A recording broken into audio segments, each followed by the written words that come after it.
This episode of Southern Gothic includes the depiction of suicide. If you or someone you know is in crisis, call the National Suicide Prevention Hotline at 1-800-273-TALK. That's 1-800-273-8255. Don't hesitate. You matter.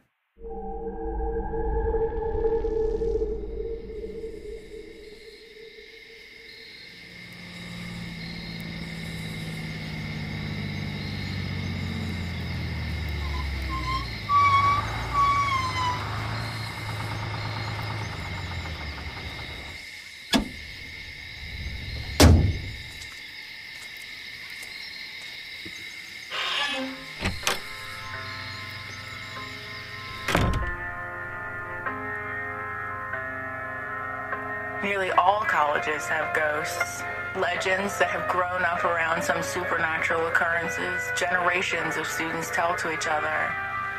That ghost organist that plays at Judson College, that poor girl at the University of Montevallo who years ago caught her clothing afire. All over you find these ghost tales, but the finest of those ghost stories, those college ghost stories, is told here at Huntingdon College in Montgomery.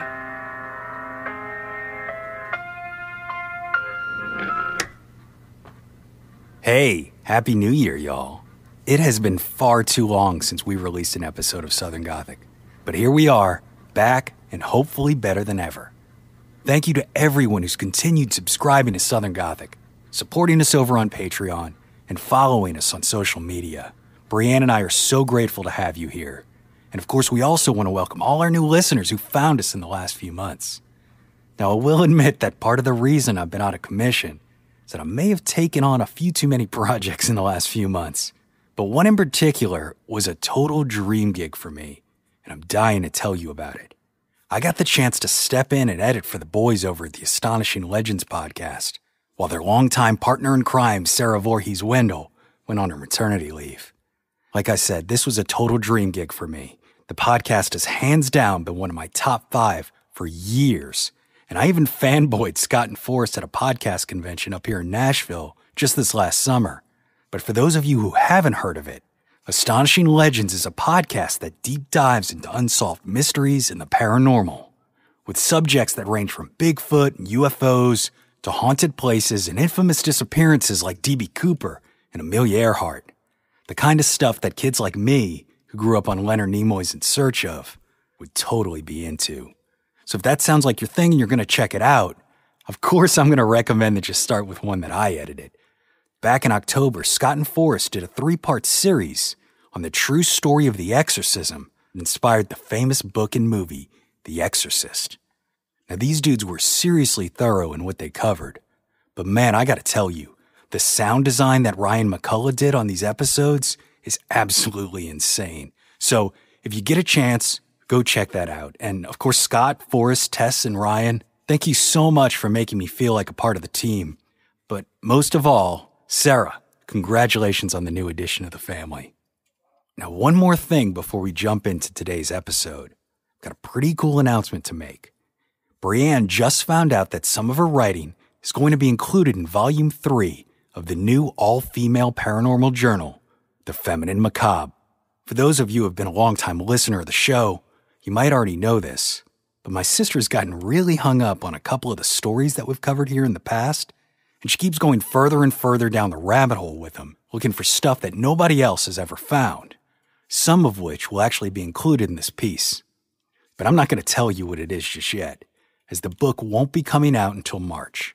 So if you want to hear more about the project, visit spookeats.com or sign up for the Southern Gothic newsletter, and we'll let you know more when it hits the shelves.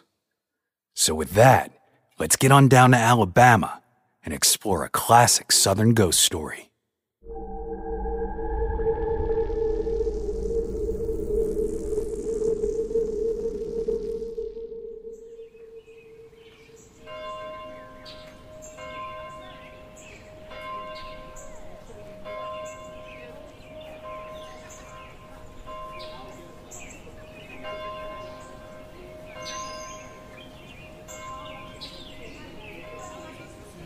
Huntingdon College is a small but historic liberal arts school based in Montgomery, Alabama. The institution was founded as the Tuskegee Women's College in 1854 and saw its first graduating class of 4 only 2 years later. Then, in 1872, the operation of the university came under the oversight of the United Methodist Church, and it was renamed the Alabama Conference Female College. By 1906, the school had outgrown its campus in Tuskegee, so a search began for a new location, and in 1908, 50 acres of land were purchased in the Cloverdale neighborhood of Montgomery, which was donated to the school for this purpose. With this relocation came yet another name change. This time, it would be called the Women's College of Alabama. But again, the name didn't stick, as men began to be admitted to the school following World War I. It has been Huntingdon College ever since, a name selected in honor of Selina Hastings, the Countess of Huntingdon, a prominent Methodist religious leader and a key figure in the 18th century Wesleyan movement in England and Wales.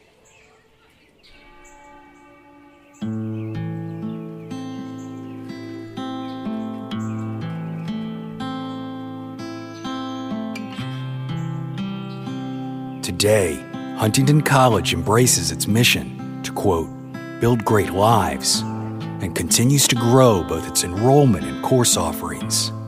But for such a relatively small school, Huntingdon has the incredibly unique distinction of being considered one of America's most haunted college campuses. This notable infamy, however, is not for reasons that you might expect. It is not the site of an immense amount of paranormal activity, nor does it have a particularly dark history, but rather, this historic Alabama campus is home to an iconic haunting, an apparition that is known simply as the Red Lady. My name is Brandon Scheck-Snyder, and you are listening to Southern Gothic.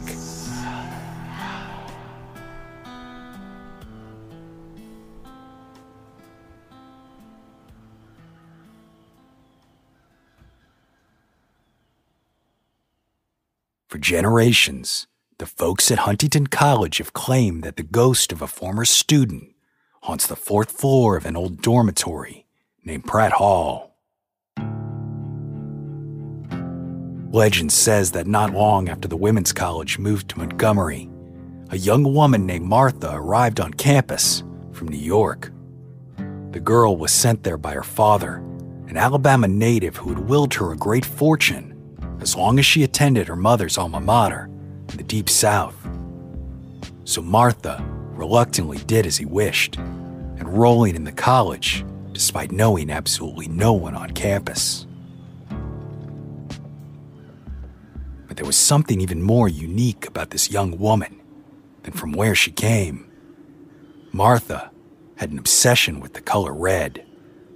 She wore only red dresses and decorated her room with draperies, bed coverings, and other items, all with a scarlet hue.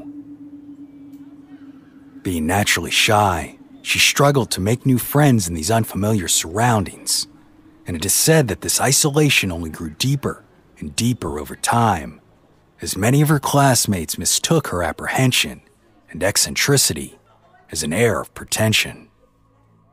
On the other hand, Martha may have misunderstood their interest and attempts at friendship, often feeling as if she and her peculiar interests were nothing more than a sideshow for her classmates.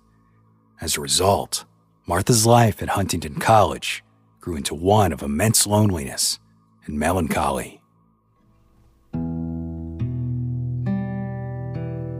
Eventually, Martha's roommate decided that living with someone who hardly ever spoke to her was just too much of a burden to bear, so she requested to be moved into a new room. Unfortunately, what followed was a series of the same. Over and over again, girls were assigned to live with her, only to be driven away by what became a more and more disagreeable Martha. So after months of this occurring, the dormitory president made the decision that she herself would move in with the eccentric northerner. This seemed like a pretty good idea at the time, as the girl was well known for her ability to get along with practically everyone. The eager young woman then made attempt after attempt to build a friendly relationship with Martha, but every time she was met with continual disappointment. And as time passed, the otherwise upbeat and sociable dormitory president found herself becoming increasingly depressed over the arrangement, just as the other girls had before her. Then one day, she too decided that it was time to go. Yet Martha was unaware of her latest roommate's decision to leave, and on that day that she began packing her things, Martha was so surprised to find her preparing her exit that she lashed out at the young woman, confronting her with a rage-filled tone. So you couldn't stand me either, like all the rest of your stuck-up friends. I was beginning to think you really wanted to be my friend, but you hate me, just like all the rest. Well, I'm glad to be rid of you. Take your things and go. But I'll tell you one thing, my dear. For the rest of your life, you'll regret leaving this room.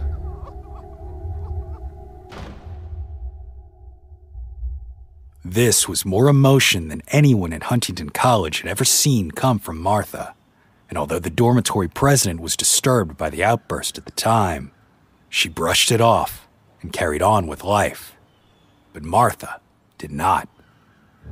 The eccentric freshman felt abandoned once again, and this time it was by the one person whom she believed might have actually wanted to be friends with her. Martha soon took up the habit of wandering the corridors of Pratt Hall, walking into rooms where other girls were congregating, only to have them excuse themselves from the group, one by one, until she was again alone. In despair, she would then head back to her own room in solitude and wrap up in her red blankets for comfort, as the alienation that she felt became more and more overwhelming. Then at night, she began walking the dark halls of the dormitory in what some described as a trance-like state. Martha opened doors and entered rooms without invitation, creeping out her fellow classmates by staring at them in an eerie manner and further pushing them away. Whether the intent was malicious or merely the product of a mental breakdown is unknown, but to the girls of Pratt Hall, it was truly unbearable. Then one day, it all stopped. Martha did not attend her classes or show up for meals in the dining hall. Feeling guilty, the dormitory president decided to go and check on her. As she neared the fourth-floor room, the girl noticed a deep red light streaming out from around the door, which upon opening, unveiled a chilling sight. The girl then unleashed a chilling scream that echoed through Pratt Hall, and students came running to her aid, only to find in shock that Martha lay dead in a pool of her own blood, dressed in a red robe and wrapped in a crimson blanket. The young, lonely girl from New York slashed her wrists in one final act of desperation. To this day, students claim to see Martha's apparition wandering the dark fourth-floor hallways of the one-time dormitory, entering rooms through closed doors, and mysteriously vanishing in thin air. And it is said that on the anniversary of her suicide each year, a scarlet glow of red light emanates from the door of the room where her dead body was found.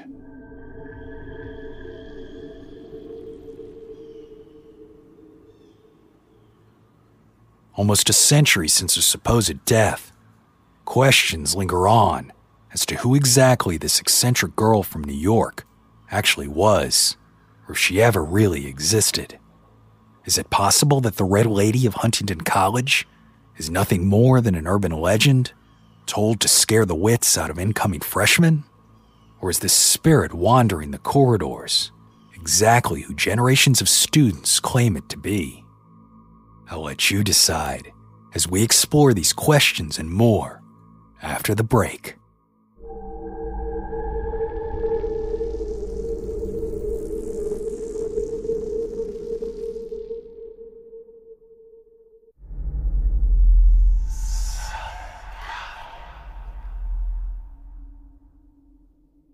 While the story of the Red Lady has been passed down by generations of students through oral tradition, it was one of Huntingdon College's most well-known graduates who took it off campus and exposed the world to the legend. The celebrated Alabama storyteller, Catherine Tucker Wyndham. In the 1960s, Wyndham and her former English teacher at Huntingdon, Margaret Gillis Fee, set out to, quote, record tales of those spirits whose adventures have had such widespread appeal that they may be designated as Alabama's greatest ghosts. The result was their now well-known book, 13 Alabama Ghosts in Jeffrey. To say that the pair were successful in their endeavor is an understatement. The book, which was published in 1969, is still hands down the most iconic collection of Southern ghost stories available today, and Wyndham's storytelling has become ubiquitous in the genre. In fact, this is the 6th story from that specific book that we've explored here on Southern Gothic.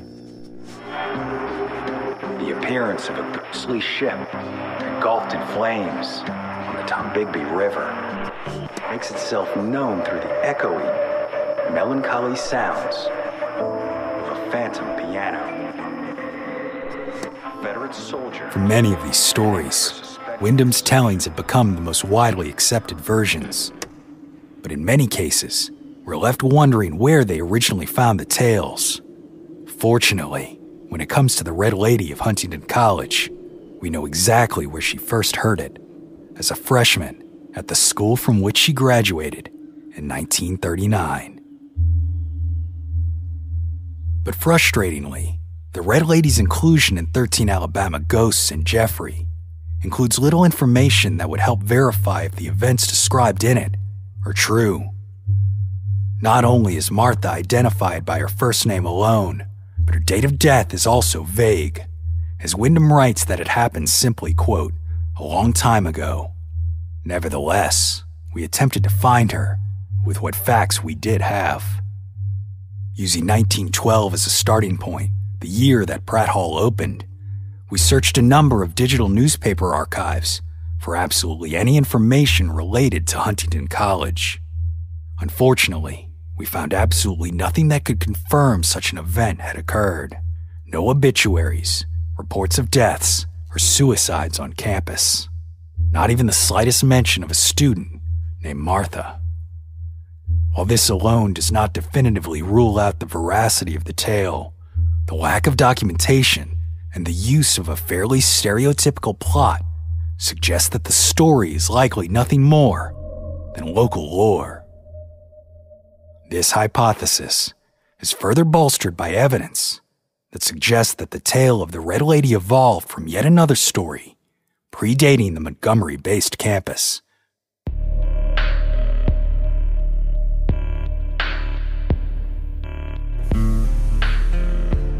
It is said that sometime in the late 19th century, a spectral woman was seen in the dormitory of the Alabama Conference Female College in Tuskegee, Alabama, on the top floor, then known as Sky Alley. Several of the students first noticed the figure walking the hall just after lights out as they were preparing themselves for bed. They claimed that the young woman was dressed in a scarlet dress and had an eerie red glow emanating from her. She strolled wordlessly down the corridor, a red parasol in hand, illuminating the dark hallway with a red aura. Students gathered in their doorways to watch as she walked seemingly unaware of their presence. And when she reached the end of the corridor, she turned and walked back the way she came. Frightened by her change of direction, the students scampered into an open room and shut the door behind them to avoid being noticed. They then silently huddled around the sealed door and listened to the sound of footsteps echoing on the other side as she walked back and forth for hours on end, until finally, as dawn began approaching, the footsteps faded away as mysteriously as they came. Curious to see if this mysterious figure was still in the building or not, several girls ran to the window and caught sight of her walking away, disappearing silently in the early morning light. After that night, the apparition in red was never seen in Sky Alley again, but it is said that she left a lasting impression on the young women who witnessed her walk on that fateful night. Some even refused to sleep without a candle burning at their bedside, forever fearful of the dark. Yet no one was ever able to explain the appearance of this eerie apparition, who she was, or from where she came. Over the years, some have come to believe that this apparition was an omen of the future tragedy that took place at Pratt Hall. But what's more likely is that this story is simply the seed from which the more infamous tale has grown. But if that is the case, how did this tale originate?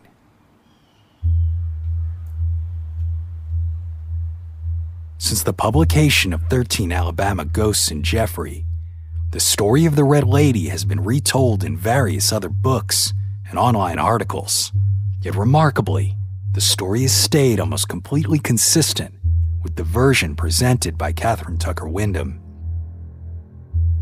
Occasionally, the young woman is identified as Margaret instead of Martha, or the alumnus of the school was another of the young woman's family members.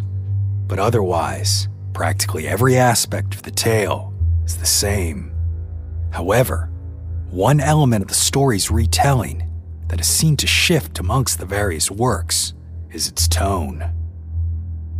In the original work published by Wyndham, Martha is very much the victim, a misunderstood, shy young woman who, despite trying to make friends, is looked upon with disdain for her family background and her unexplained interest in the color red. Her shyness and nervousness at being in a new place are seen by the other students as haughtiness, which then causes them to react negatively. While other versions of the story have Martha coming off as someone with a better-than-you attitude and a strong resentment toward the other girls. In these versions, the other students do make every effort possible to befriend the young woman, but all their efforts are rebuffed. In these stories, Martha also actively isolates herself, and the result is a bit of a morality tale passed to each new generation of students, serving as a reminder to be open and accepting to their classmates, as failure to do so may just lead to tragic consequences. This tale of morality is very likely a remnant of the Sky Alley story, providing a unique insight into its origin, not as a means to scare future students who believe in the paranormal, but rather as a shaming one through the use of an age-old archetype. After all, sightings of this type of apparition are far from isolated to Alabama, and are actually part of a larger theme in folklore that crosses varying cultures and periods of time. In the first episode of our podcast, Ghost Tour, Birmingham-based author and tour guide Wolfgang Poe described a similar but more prevalent archetypal tradition, the Lady in White. You can talk to them. You know, the classic white lady story, you pick them up on the side of the road. You go down the road taking them home. You go over the bridge. For whatever reason, you look away. You look back. Your seat's wet. She's gone. And you find out later that bridge is where she jumped off the bridge for whatever reason. You know, that's the classic version of the story.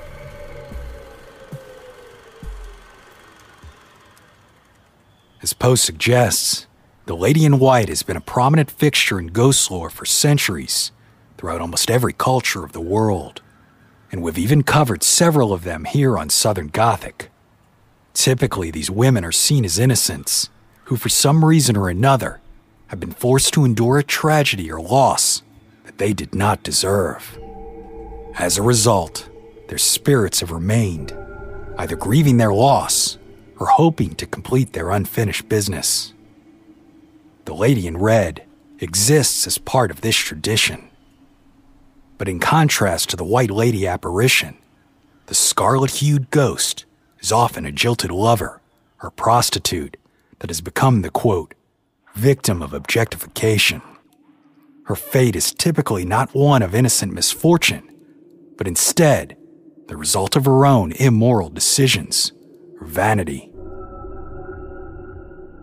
With this in mind, it's hardly a stretch of reason to understand why an urban legend like this would come about and flourish in the dorm of a historic Methodist women's college in the Deep South.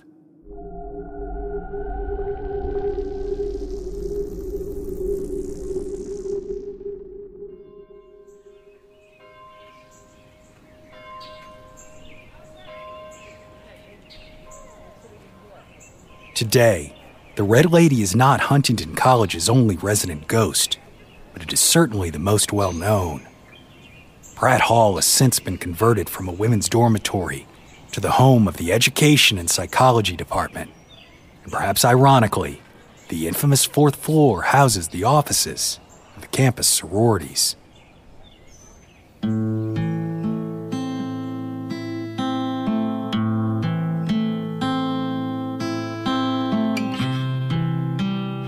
Of course, Huntingdon College does not remain silent on the Red Lady altogether.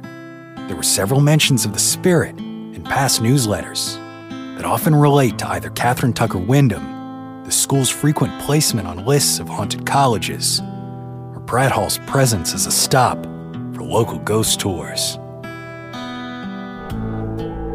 Still, some claim that despite it no longer being a dormitory, a red light can be seen emanating from beneath the closed door on the anniversary of Martha's death. Some say a hint of red can even be seen through the window if you look closely enough. But exactly what day those lights appear is uncertain, for the legend of the Red Lady does not provide that information. Nevertheless, those who hope to one day see her remain undeterred.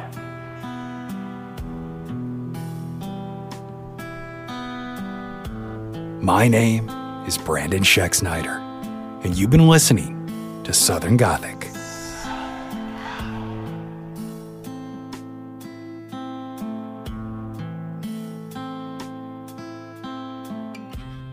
Southern Gothic is an independently released podcast, written and produced by Brianne and Brandon Schexnayder.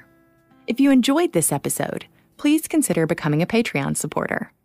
Not only will you help us sustain our growth and continue releasing episodes like this one, but you'll receive access to special members-only content and swag.